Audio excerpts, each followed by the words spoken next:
it's just not worth it. I want to go home. Several months later. I know that, so many comments were like, oh my God, I feel so sorry for that father that has to deal with her.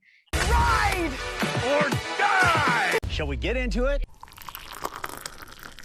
What? Spill the tea. On Wednesday night's episode of The Amazing Race, teams had to continue the mega leg and make their way to Florence, Italy, where they chiseled out a sculpture from a large block of plaster and crashed a fashion photo shoot.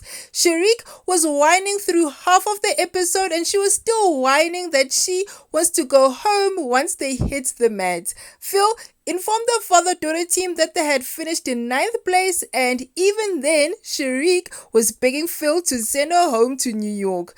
You know I want to keep racing. I love The Amazing Race. Sharik, you gotta be more excited than that. Come on. Now, the part that annoyed most people was that when Phil told the pair they were not lost, Sharik rolled her eyes. But after the show, this is what Sharik had to say. Yes, Phil, keep right. racing. It was really hard for me to watch. It was very jarring, and it was very painful, and it brought up some terrible emotions that I remembered from that day. And also just the lack of context, it like that burned even more, because I was like, okay, like I struggle with all these mental illnesses that I've spoken about so freely. I'll talk about it with anyone because it's taboo, and it shouldn't be taboo.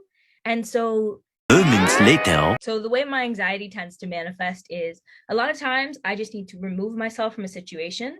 I need to like breathe, because it will keep going and it will keep cycling. And so essentially what you saw after the chiseling was an anxiety attack, an overwhelmed person, a person that was incredibly overstimulated, because mind you, it was a 16-hour day. Thank you so much for watching. You want more tea? Click one of these 2 videos. Don't forget to like, share, and subscribe.